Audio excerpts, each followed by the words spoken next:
This story happened when I was a young kid. I was staying over at my friend Gilbert's house for the weekend. He and his family actually lived on an Indian reservation since they were Native American. But despite both of us being from different backgrounds, we became friends because we were into a lot of the same stuff. On the weekends, we hung out. We spent most of the time playing video games, watching movies on cable, reading comic books, and eating junk food. This particular weekend was even better since Gilbert's family had been gone for a few days. One night, while playing video games, we heard a noise outside. We didn't think too much of it at first, but when the noise sounded like it was coming closer, it got harder to ignore. At first, we figured it was a stray dog, since this area was full of them, but we started to notice that whatever was making that sound seemed to be much larger. I asked my friend if it was possible that it could be a bear, but he said there was no way since they don't come out this far from the mountains. And just as we were in the middle of our conversation, that's when whatever was outside made a low rumbling growl. When we heard that, we immediately jumped up from our seats. My friend had the same expression on his face that I must have had, which was a look of fear in both our eyes and our mouth wide open. Even though we were scared, we decided to carefully take a quick look outside through the blinds. There, being illuminated by the moonlight, was what looked like a giant wolf or dog. It had pointy ears, body covered in fur, eyes glowing in the dark. It was looking around its surroundings before eventually looking toward the house. As it started to move, something about the way it walked in all fours looked a bit off. But before my friend and I could figure out why that was, to both our shock, that's when we saw the animal stand on its hind legs. At that point, my friend and I didn't even know what to say. There was something very human-like about the way that it was standing. And at that moment, that creature must have seen the light coming from the window, because to our horror, while still on its hind legs, that's when the creature made a dash toward the house. My friend and I wasted no time as we sprinted toward his room. But just as we entered and locked ourselves in his bedroom, we heard the creature climb up the side of the house. It proceeded to pace around on the roof shortly after. My friend and I couldn't do anything but hide behind his bed. And I'm not ashamed to admit, but we started to cry since we were so scared. We wanted to call for help, but the only phone in the house was in the kitchen. So the only thing that we could do was listen closely in fear as we heard the claws on its foot tap the rooftop. After a minute or so, the creature finally jumped off. But just as Gilbert and I thought that could have been the end of it, that's when we started to hear it growling close to the exterior walls. We could hear it circling the house. It was accompanied by what we could only describe as the creature scratching or dragging its nails across the walls and outside. The sound sent shivers down both of our spines. And just when we thought it couldn't get any worse, we suddenly heard the sound of one of the windows in the living room breaking. Both Gilbert and I thought that we were going to have to make a run for it, because if we didn't, we might have to fight off whatever was breaking into the house. And just as we braced ourselves, that's when we heard the sound of a truck coming toward the house. We both had a sense of relief when we realized the familiar sound of Gilbert's family dogs barking from the flatbed of the truck. Whatever was trying to break into the house had obviously noticed the truck as well, because the sound of the glass breaking had stopped. But even then, my friend and I stayed where we were. We were still too frightened to move.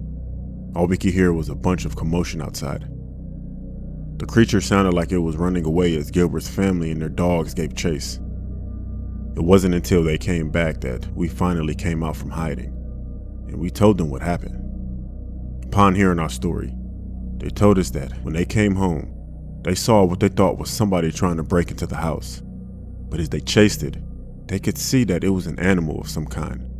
Unfortunately, the thing ran away so quickly that they lost track of it. Wanting to be cautious, Gilbert's family decided that we all stay in a friend's house that night. Later that night, as we were settling in, Gilbert's family had told us that it was possible that whatever we saw that night could have been a skinwalker. Of course, I had no idea what that was, but they described it. I learned that a skinwalker is a Native American legend, and it's evil. To no surprise, after hearing that, I wasn't able to sleep that whole night. After going home the next day, I eventually spoke to Gilbert on the phone, who informed me that, fortunately, there were no further incidents. But as weird as the story already was, it gets even weirder. A little over a week later, Gilbert had called to tell me that a few kids on the reservation had been walking through the arroyo and found a bunch of junk, including an old fridge. But when they pried it open, that's when they made a gruesome discovery. There inside the old fridge was the decomposing body of a nude man. I could feel the hairs all over my body standing up after hearing that. He also told me that the local authorities said that it was most likely just some drunk who wandered into the arroyo and accidentally locked himself inside the fridge. But Gilbert and I had always felt like that story of the dead man in the fridge was something a lot more sinister.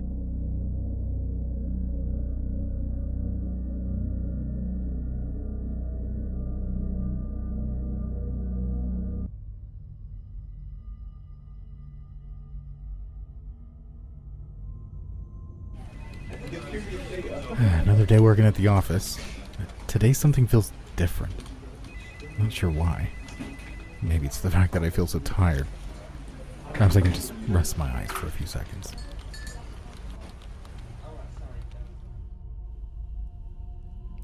Wait. What's wrong? Did I fall asleep till dark? I don't see anyone here. The place is empty.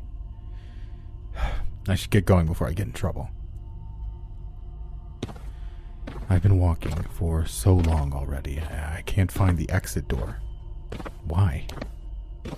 I could have sworn it was right here, but it's just rooms and more rooms. I don't see any other people around here either. The office room was full of people today. Where did everyone go? Is this a joke? Am I being pranked? What is that noise? It's coming from that corner. What is it? Should I say something? I'm too creeped out. What do? He looks like he works here, but wait a second. Is he dressed the same way I am? Who is he? I think I'm gonna say something. Here goes nothing. Hello? Maybe if I get a little closer to him, but wait a second. He is dressed the same way I am. What is going on here? He looks like me. What kind of sick joke is this? Who are you?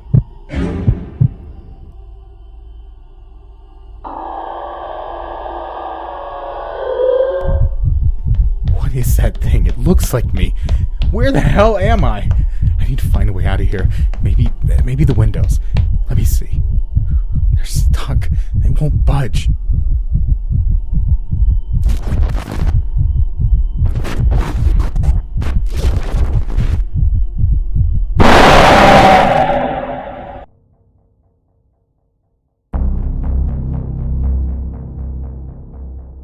I had always heard about those videos on YouTube, about people supposedly buying mystery boxes off the dark web.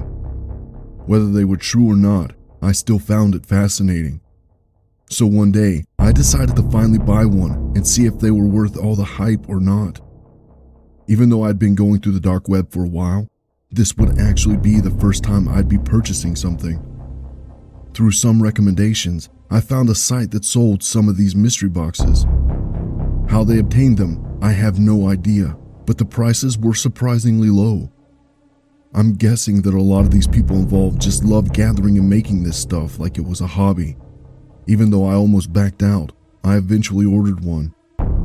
After a few weeks, a package without a return address finally arrived at my door.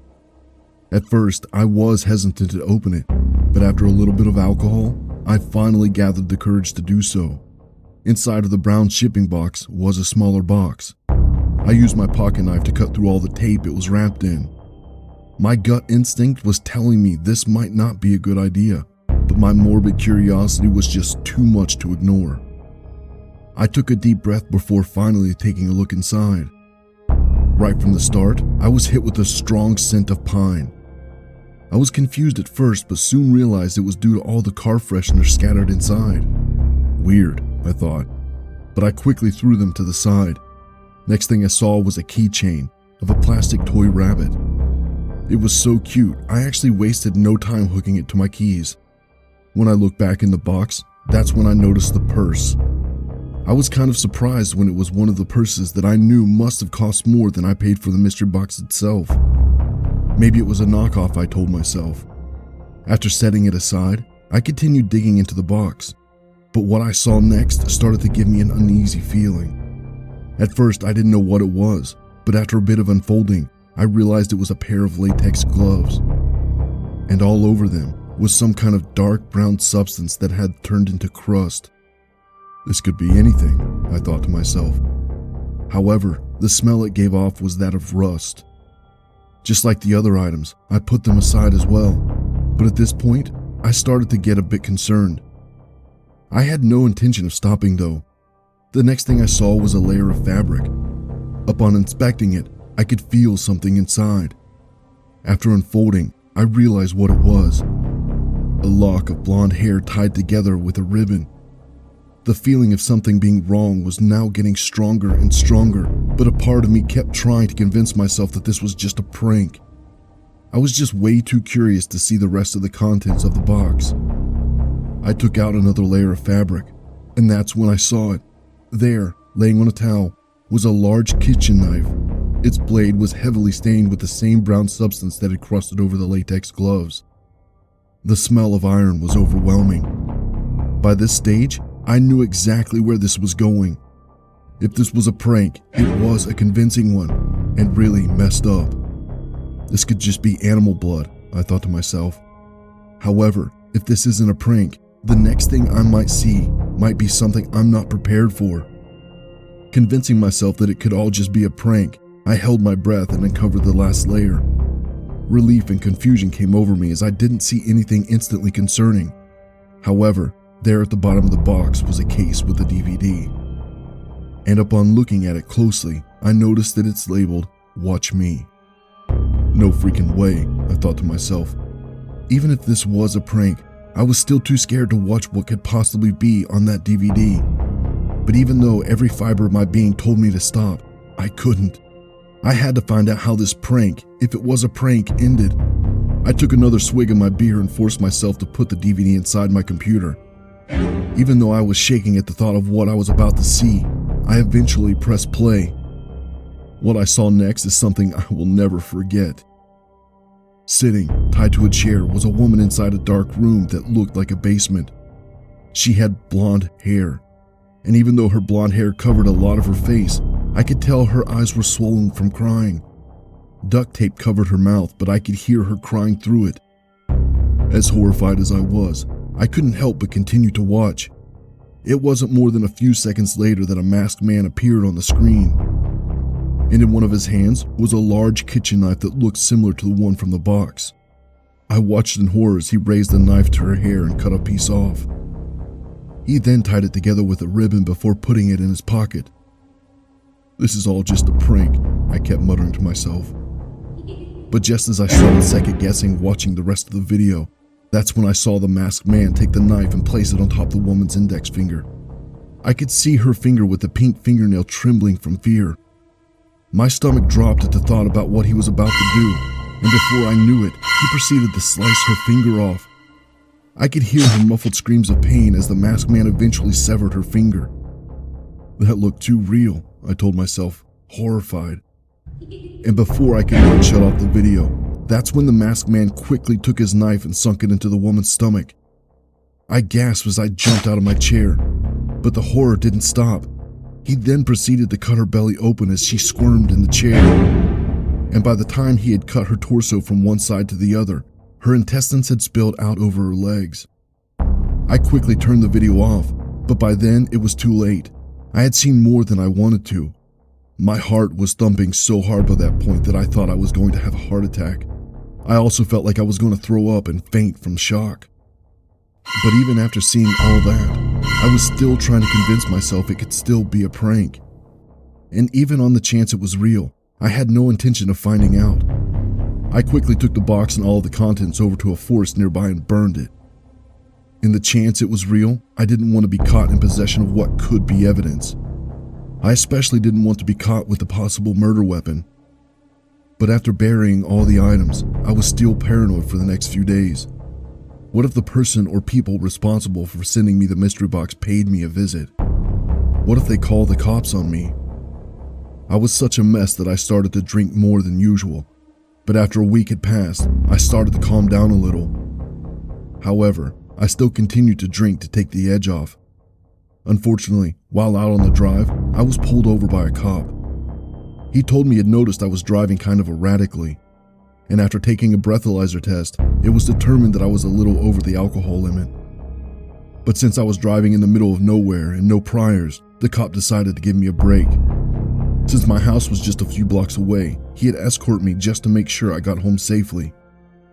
But just as he was about to hand me back my keys, he noticed a strange smell coming from it. Both of us were confused as to what could be causing the smell. That's when the cop noticed the bottom of the toy looked like it had been cut open and sealed. After poking at it with the knife, he was eventually able to open it and shake something loose from within. As the object fell into his other hand, we both looked on in horror as we realized what it was. There, in his palm, was the severed, rotting finger of a woman with a pink fingernail.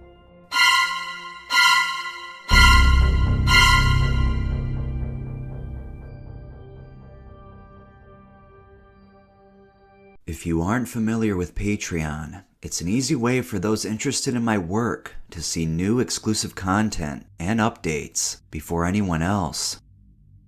By contributing as little as $1 per month, patrons will enable me to dedicate more of my time to creating by helping cover the many costs incurred for my work. You have access to a Discord chat, and you can chat directly with me at any time, among other things. Don't forget to check it out.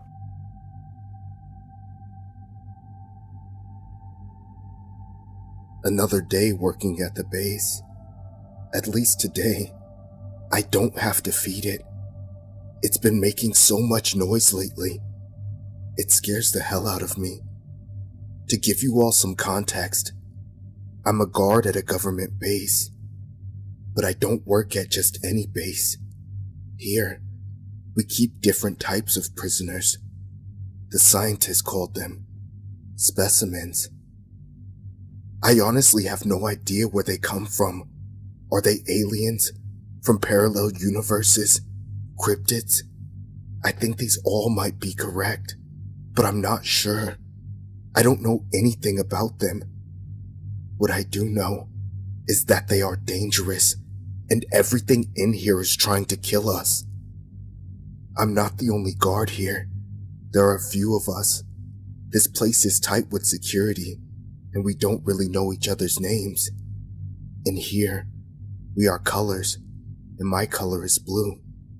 I work with green and red this week. We take shifts patrolling halls, cleaning them, and feeding the specimens. This week, I'm on patrol duty. Green is cleaning halls, and red is the one feeding the specimens. It's terrifying working here. You guys must be wondering why I'm still here then. Well, when I was assigned this job, I didn't know what it was going to be. We were told that we would be keeping safe, valuable assets for the military. My first thought was of a warehouse with special weapons or something containing biohazard materials. Something secret that needed to be kept safe from other people. Well, I was right about one thing. This is a warehouse. Just, this one is underground. We use a special entrance located at an undisclosed location. Yes, not even we know where this place is. We're brought here by plane once a month. We stay and work here for that month, and then we're off for a month after. It sounds good, I know, working 1 month and then being off for another, but it's not that simple. I think they use this system to keep their information compartmentalized. I don't know. and I honestly don't care. I've been thinking about leaving this place. It gives me nightmares nearly every night. I keep thinking something from this place is going to kill me. If not the specimens, then the government themselves. There are also the scientists, and they look like robots. I say this because they work with these things with no emotion at all. By the contrary, they are fascinated by the opportunity to work with something revolutionary, they say. I think this is dangerous. Like I said, I've been thinking about leaving this place and passing the information on to a reporter or something like that. They will never let us leave this place. How can they? After the things they keep here, it will cause mass panic in the world, knowing that creatures like this exist, that aliens have been visiting us for millions of years. Bigfoot is real. They can't. So, the only way is for me to disappear. If I run, I need to go off the grid for the rest of my life. This isn't really a problem for me, because I always wanted to live in a small cabin in the woods somewhere, and that's what I'll try to do, if I survive this. Like I said, I need to get out of this alive. I'm telling you this because today, one of the specimens is making much more noise than usual.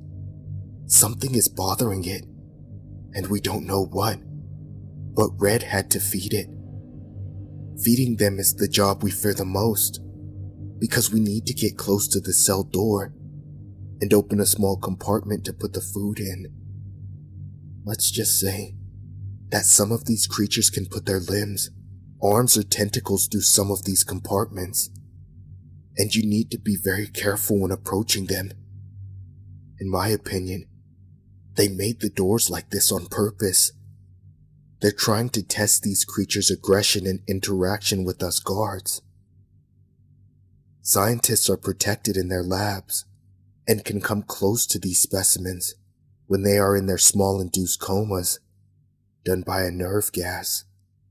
But us, we're just expendable. We go with nothing and try to survive every day. Well, today wasn't our luckiest day. Let me tell you why. In Sector C, which is the one I'm working on, in cell number 37, there is the specimen that I fear the most. It is terrifying, and it screeches at all times of the day, sometimes louder than the others. But today, I think it's one of the most disruptive days so far. Red was trying to feed it today, but when he unlocked the compartment to put the food in a quick and sudden movement, the specimen slashed Red's throat with a smaller limb that could pass through the compartment. But this was not all. It started cutting slices from Red and bringing them inside the cell. It was eating Red piece by piece. I know this because I was patrolling the hallway and looking at Red at the moment. It was like the world had stopped around me until the base alarm started. I ran as fast as I could, but I could hear the creature screeching louder. But it was a different screech this time, much louder and with a different pitch.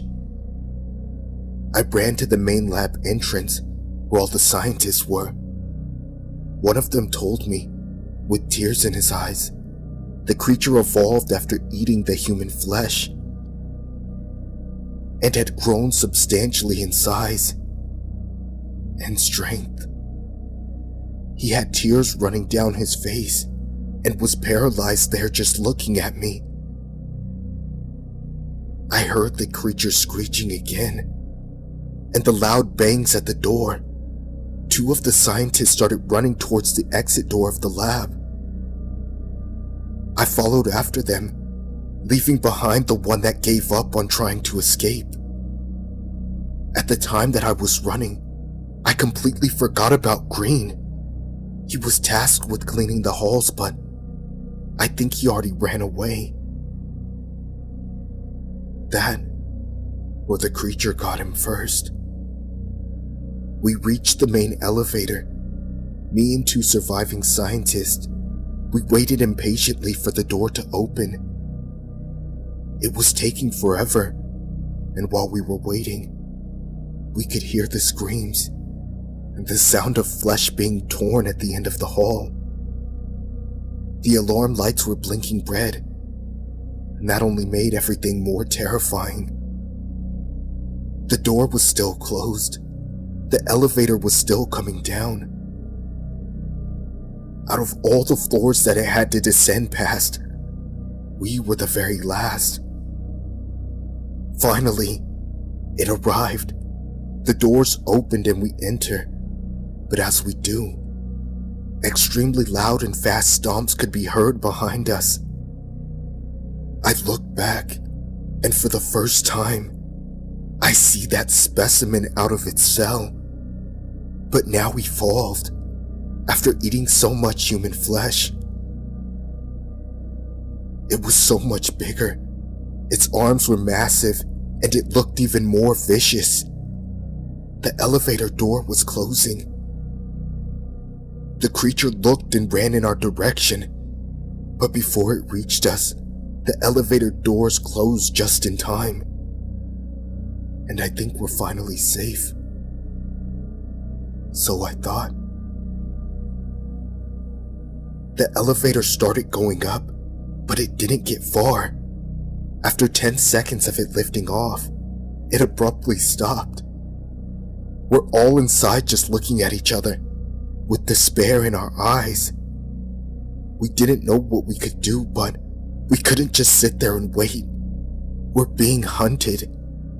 So I decided to open the top hatch on the elevator and look for the emergency stairs to climb to the next floor as fast as we could. That's what I tried, but as I reached the top of the elevator, I hear the screeching from the creature again. I looked down and, through the hatch, I could see. It's cutting through the bottom of the elevator like a hot knife through butter. Finally, it tears a hole straight through it and finishes off both of the scientists. They disappear through the bottom of the elevator shaft. All I can hear is the screaming and despair of the scientists. The elevator is now broken and completely useless. I'm still sitting down here. I'm sitting at the top of it recording this message. I want people to know what happened here. I know I'm not likely going to survive this, but maybe you can make this story be known to everyone.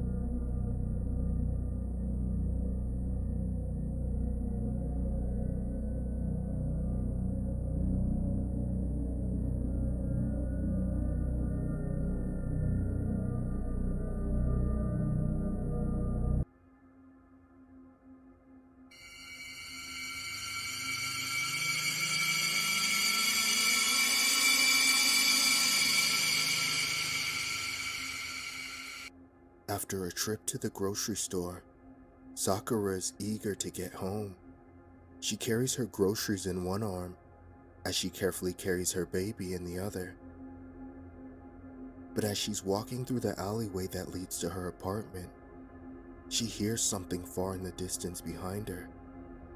At first, she isn't able to figure out exactly what it is, but suddenly, a shiver courses through her body when she recognizes the sound. Po, po, po, po, with the hair on the back of her neck standing on end. She turns around and sees a terrifying yet familiar sight. There, just a couple yards away in the alley, stood Hashishakusama, the 8-foot-tall woman. Sakura can't believe her eyes. But despite the fact that Sakura is frightened beyond belief, she can't pry her eyes away. A flood of memories start coming back to her. The first time Sakura had encountered Hashishakusama was when she was just a child. While Sakura was playing with her teddy bear in her grandparents' garden, out in the countryside, Hashishakusama appeared out of nowhere and stood over her. Despite her frightening appearance, Sakura tried her best to be cordial, but Hashishakusama would do nothing but stare while repeating the sound, ho, ho, ho, ho. Fortunately, after a few agonizing minutes, Hashishakusama would eventually disappear back into the forest. But after telling her grandparents about what had just happened, Sakura would soon find out that her nightmare was not over, and the horrifying truth about the 8-foot-tall woman. They explained that when Hashishakusama visits a child, it's because they've been chosen to be her next victim. And now, Sakura was next in line for a grim fate. However, due to her grandparents' determination, they were able to keep Sakura safe by locking her in her room and surrounding it with bowls of salt to ward off the evil spirit. And as soon as the next day came, with help from Sakura's parents, they quickly drove her back to the city. And for her own safety, Sakura had stayed away from the town ever since. I thought it was over, Sakura thought to herself. Why has she returned? And it's at that moment, a grave realization begins to dawn on her. Oh God! She gasps under her breath as she looks down at her baby. She's here to take my child, since I escaped. No, I won't let you, Sakura screamed defiantly. Dropping her bag of groceries, Sakura securely cradles her baby as she quickly runs toward her apartment building. She doesn't dare look behind her. After rushing inside her apartment, Sakura heads right towards the window to see if the spirit had followed her. Sakura's blood runs cold at what she sees. There, in the alleyway, Hashishakusama was slowly making her way towards Sakura's apartment building. But as Sakura watched, she would curiously see two men in the alleyway just walk right past Hashishakusama. It's as if they didn't even see her. What? Sakura gasped. There's no way they would just ignore her like that. The legends must have been true. Nobody but the chosen can see her. Sakura watched as Hashishakusama came closer and closer, while repeating the deafening sound of po, po, po, po. The evil spirit was so tall that there was no doubt in Sakura's mind that she was able to climb onto her balcony and try to get in. Despite being overwhelmed with fear, Sakura knew what she had to do. With her baby securely in her arms, Sakura grabbed a large container of salt from the kitchen, along with 4 empty bowls. Po, po, po, po, right outside the window. Oh God, she's right on my balcony, Sakura would exclaim. Running as fast as she could, Sakura would make her way to the nursery, shutting and locking the door behind her. But just as she did, she would hear the glass door by the balcony shattering into pieces, followed by the sound of po, po, po, po. She's inside, Sakura remarks, scared out of her mind. After setting her baby down in the crib, Sakura hastily sets the 4 empty bowls in every corner of the room, filling each of them with salt. She desperately hopes the bowls of salt will help keep them safe from Hashishakusama, just like it did when she was a child, all those years ago. with the deafening sound of po, po, po, po, repeating right outside the nursery. Sakura retreats towards the furthest wall with her baby securely in her arms. Tears run down her face as her heart feels like it's about to jump out of her chest. She can do nothing but cower and hope Hashishakusama is kept at bay long enough for her husband to come home. But to Sakura's dismay, the deafening chant of po, po, po, po doesn't stop, and soon the door of the nursery starts to shake violently. My God, she's trying to break in, Sakura screams. The door frame begins to crack as it starts to give in. Why aren't the bowls of salt working? Sakura desperately whimpers. To her horror, she realizes why. There, labeled right on the container, she sees the word sugar. Sakura's heart drops. She had accidentally mistook the container of sugar for salt during all of the commotion. Helpless, Sakura can do nothing but watch as the door of the nursery eventually bursts open. Frozen in place, with her eyes wide open, Sakura looks on as Hashishakusama enters. She's so tall that she has to be hunched over in order to fit inside the room. Sakura helplessly watches as Hashishakusama comes closer and closer until she's basically hovering right above Sakura and her baby. Po, po, po, po, Hashishakusama would chant as she stared right at Sakura and her baby. To Sakura, it felt like she was staring right into her soul. Words can't escape her mouth. Sakura is stricken with terror as Hashishakusama hunches over more and more, getting closer and closer as she continues repeating the chant of po, po, po, po, po, po, po. The cops would come to the scene several minutes later.